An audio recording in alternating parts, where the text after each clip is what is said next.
Good evening, and thank you for joining me for another good old-fashioned bout of insomnia, as I can't sleep.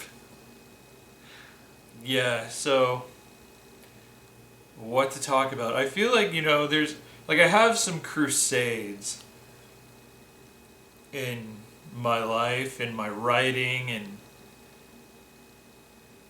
these videos. Like things I'll come at from different angles over and over. Um, I don't know. Like, what are some of them? Like, I like to talk about the space-time continuum a lot, apparently. Like, bisexual visibility has become a real crusade of mine. That, I realize I've been doing my whole writing career. Like, I only just recently recognized that that's a theme that's been in my writing from the beginning. Like, I have a lot of bisexual characters. But I guess now I'm more intentional about it. Like, I'm just more aware of the need for visibility. And so I'm like, yeah, I already do that. I'm just going to be well aware of what I'm doing now. I'm really kind of leaning into it, and it's really great. Like, it's really freeing having that recognition of a theme that has always been important to me, but it's never been, like, consciously important to me.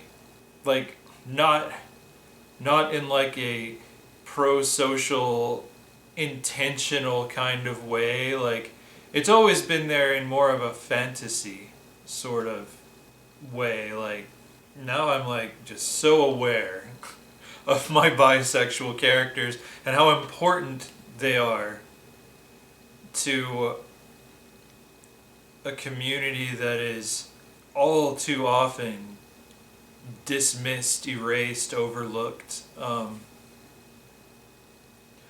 So I'm having fun with it. I'm having a lot of fun with it.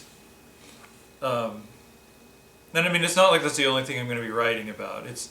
I feel like my bisexual characters are just as present as they've ever been. It's just that I'm more intentional and aware of them. Like, I came up with this idea for a story, a short story, about a character who's a Nightfire universe character who I've always known has a number of sexual interests, just not binary in any way. And it's this character in his college years, and the story is called Haunted by Night, but bi is spelled B-I, so it's like Haunted by Night. And it's going to be about a succubus and an incubus that's haunting a dorm.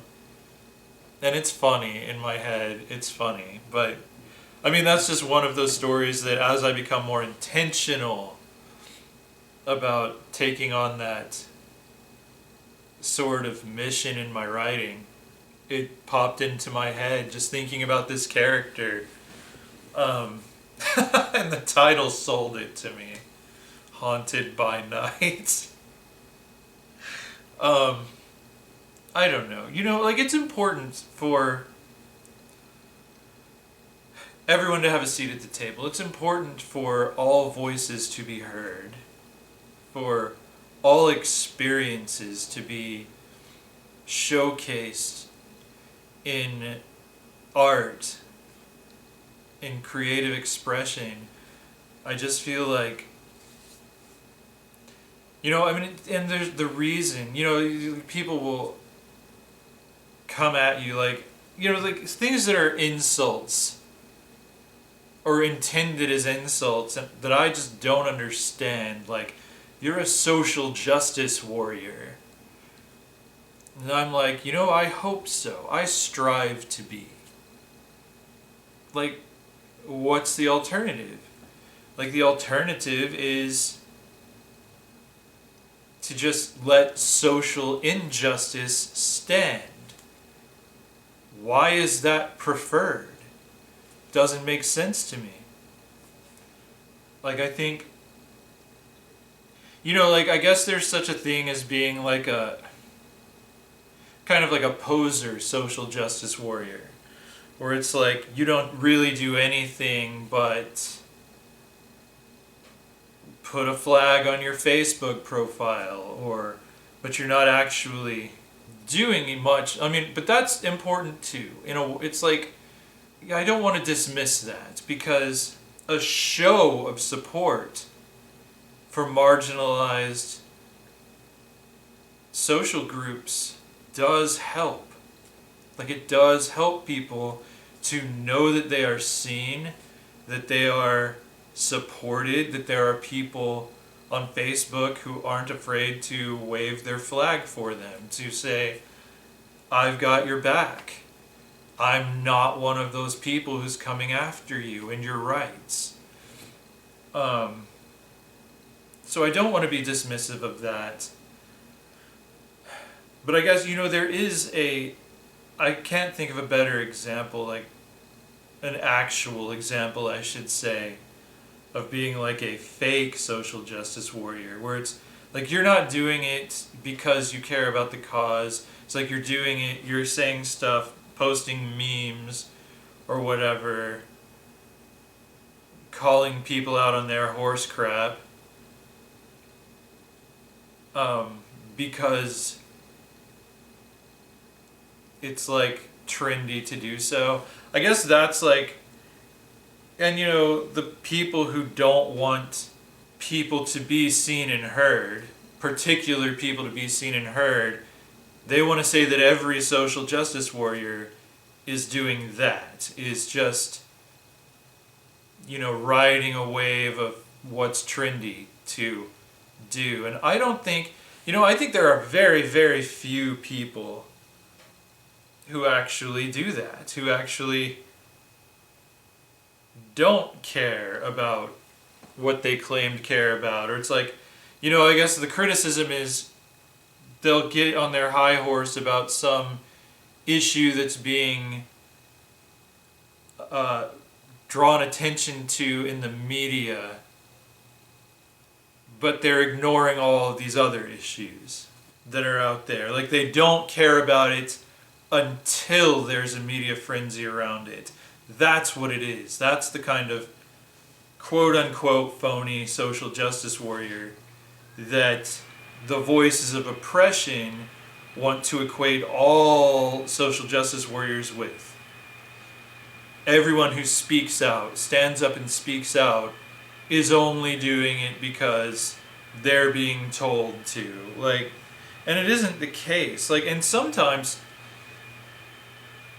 yeah, people only get fired up about an issue because it's in their face in the media every day, and it's because they weren't aware of it before.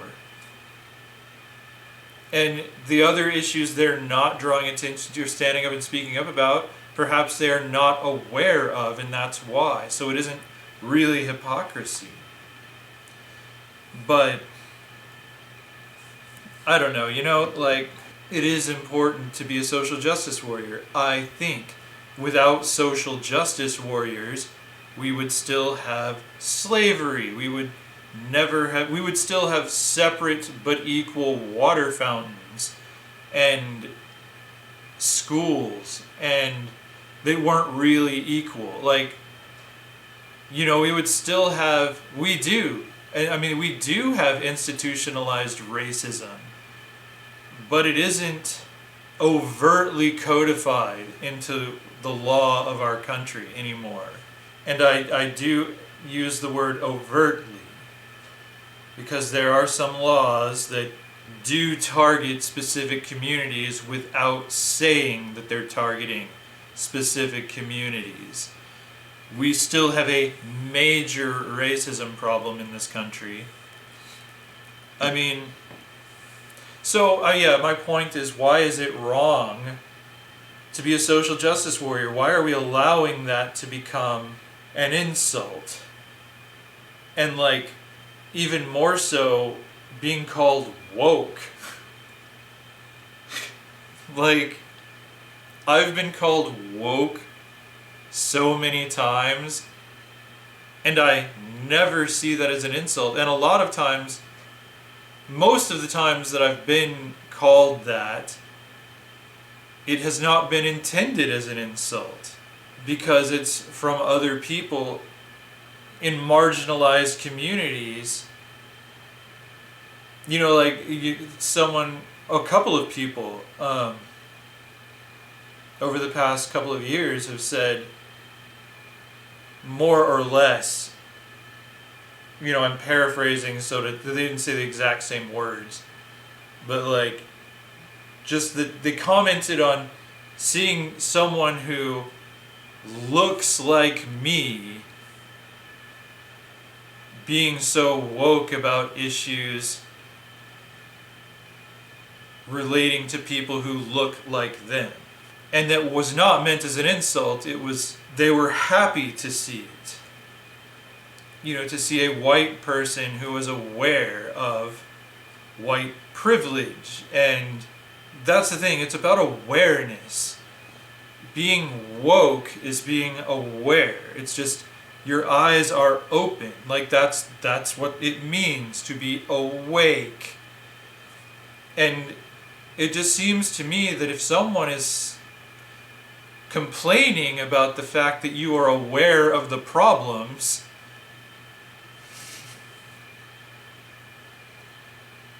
it's clear to me who the bad guy is. The bad guy wants you to stay asleep, because that's the alternative to being woke. If you're not woke, you're asleep. You're just closing your eyes to all of the injustice in the world. You don't want to see it, so you just roll over, you hit the snooze button, go back to sleep. It's like, yes, I see everyone who isn't white having to deal with some other struggle, but they should get over it. Hit the snooze button. It's like, well, they have all the same opportunities in school that I do. Hit the snooze button. It's just like, you know, Black Lives Matter, all lives matter. Yank the cord out of the wall, throw the alarm clock across the room. Like, that's... But if you're woke, it's like you see things, you can't unsee them, and you don't roll over and go back to sleep. If you're an artist, you put these themes in your art. You draw attention to them. You call it out by name. Racism, homophobia, biphobia, transphobia. Why would anyone... Like, it's just laziness, I guess. I think it's more laziness than it is conscious malevolence. It's no less destructive and harmful for being lazy rather than malevolent. But it's like people, if they're like, if I wake up, I have to get moving, I have to do something. I'd rather hit the snooze button. You know, I'd rather be like, well, if I see white privilege, I'll have to acknowledge my complicity. If I go along with it, it would be so much easier to hit the snooze button and just go about my white privilege, male privilege, cis privilege, hetero privilege day, Christian privilege day, and not think about those other things. You know, not really, I don't want to look at the science, at the biological science of the behind the transgender experience. I don't want to hear it.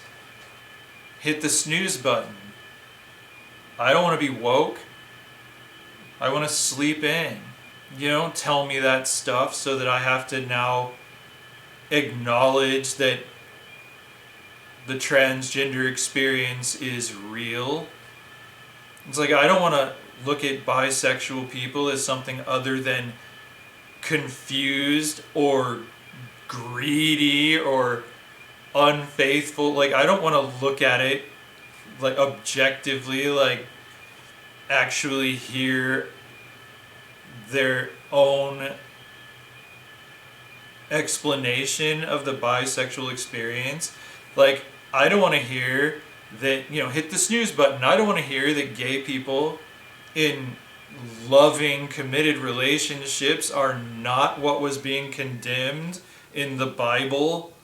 Like, it's easier for me to just say, oh, all gay people are evil, horrible, demon-possessed monstrosities who want to corrupt our children and they're going to burn in hell. Hit the snooze button. No, that's another one. Yank the cord out of the wall, throw it across the room, smash it with a baseball bat. You don't want to be woke. Woke means work. Woke means work.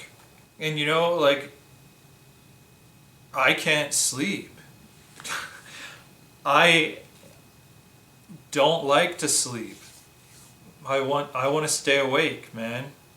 And that's reality. That's just when I'm talking about literal sleep, and it's talking about as a metaphor.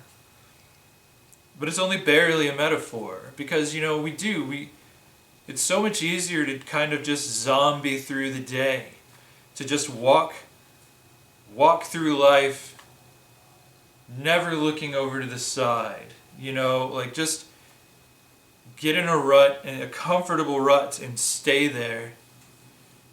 Don't think about other people's experiences and how your privilege is their oppression.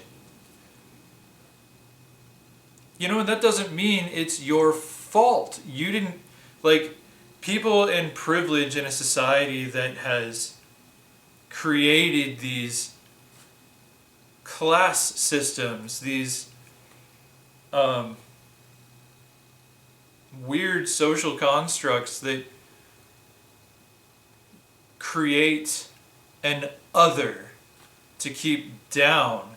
It's these systems, these social systems have been in place for centuries. No, we didn't create them. I, a white man, did not create white privilege. It isn't my fault that white privilege exists. But a woke white man, I see that it isn't my fault, but that doesn't mean it isn't my problem.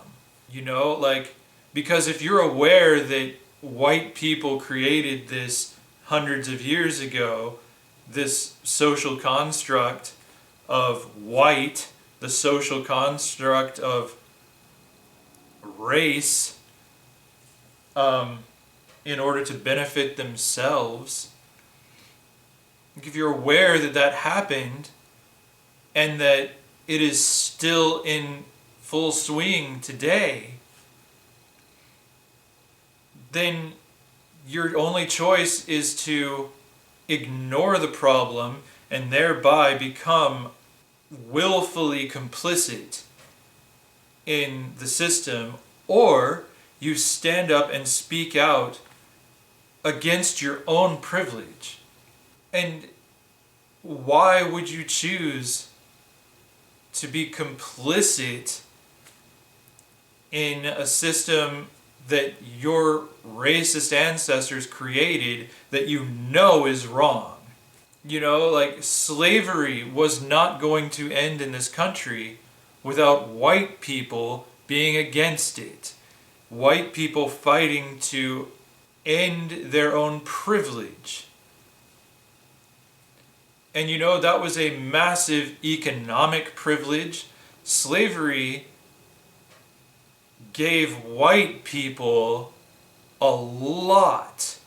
Money, power, ease of life. And white people had put black people in a powerless position. Yes, there were slave uprisings, but they were they were put down really fast. There was no slave uprising capable of overturning slavery in the southern states. It took a civil war between white people to end slavery in the country. So, if you are in any kind of a privileged position, and it's not that black people didn't have anything to do with overturning slavery, it's that they didn't have the power in this country. You know, if Frederick Douglass hadn't had the northern states to flee to when he escaped, he wouldn't have been able to become a human face for black people in the mid-19th century. You know, walking, talking evidence that black people were people. But, you know, it sucks that, but that's the whole problem, you see. That's what I'm saying. It's like, when you're woke white, you have a responsibility to be the northern states when it comes to these social issues. You know, if you're, you know, if you have Christian privilege and you're woke, if you realize that separation of church and state protects all religions, including yours, that if we institute a theocracy, then whichever religious faction gets control of the country at any given time will then be able to impose their religion if we do Christianity as a national religion. If you're woke to that reality, you have a responsibility to stand up to Christian nationalists in your own circles and stand up for the rights of other religions and atheists and everyone to do their own thing. For secularization in public schools. You know, there should not be religious indoctrinations in public schools, because there are people from all religious backgrounds, all walks of life in public schools. And if you are a woke Christian, it's like you realize how slanted the power in this country is in your favor. You aren't one of those Christians going around looking for persecution porn, like, oh, I'm so persecuted because I'm not being allowed to impose my will on everyone around me. I'm so persecuted because I'm not being allowed to force everyone in public school to say a prayer to Jesus. No, that isn't persecution. And if you are a woke Christian, you know this. And you have a responsibility because, you know, Christian nationalists are running the Republican Party right now. Like, it doesn't end without Christians standing up to Christians. Racism doesn't end without white people standing up to white people. Laws against, like homophobic laws, gay people do not get marriage in this country without straight people standing up to straight people. Like, being woke is good. Being woke is the only way any kind of social change ever happens in this country, is for people in privileged positions to be woke to the fact that they are in an unjustly privileged position. That's all I'm saying.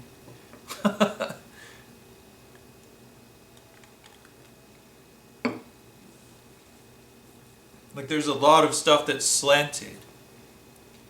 You know, women didn't get the right to vote without men standing up to men. because men had the privilege, and it's unjust privilege. It's not earned. White people are not inherently better than everyone else. Straight people are not inherently better. Christians are not inherently better. Men are not inherently better. Cisgender people are not inherently better.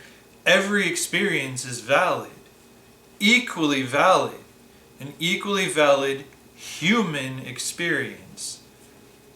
And the problem of any oppressed human community, it's like, it's not a transgender problem. It's not an LGBTQ problem. It's not a black problem. It's not an immigrant problem. It's not a woman problem. It is a human problem. It affects all of us because we all benefit from the diversity in our society. If diversity is allowed to thrive and be nurtured, we all reap the rewards of that. We all reap the rewards from giving everyone a seat at the table. It doesn't take away, like gay marriage does not take anything away from heterosexual marriage. Like giving other people the rights that you have doesn't require you to surrender those rights yourself. And that, I think, is how, for some reason, people see it. They're like, no, don't be woke. Go back to sleep. Hit the snooze button. You're just trying to take my rights away.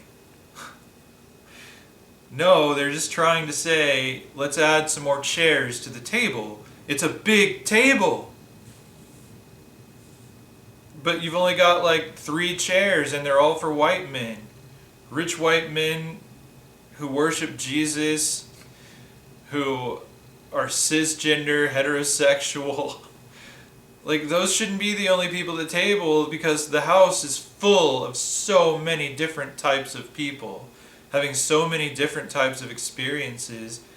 And, every time you get to know a person and hear their story, and it's so different from your own experience. Like, sit down and talk to someone from another country,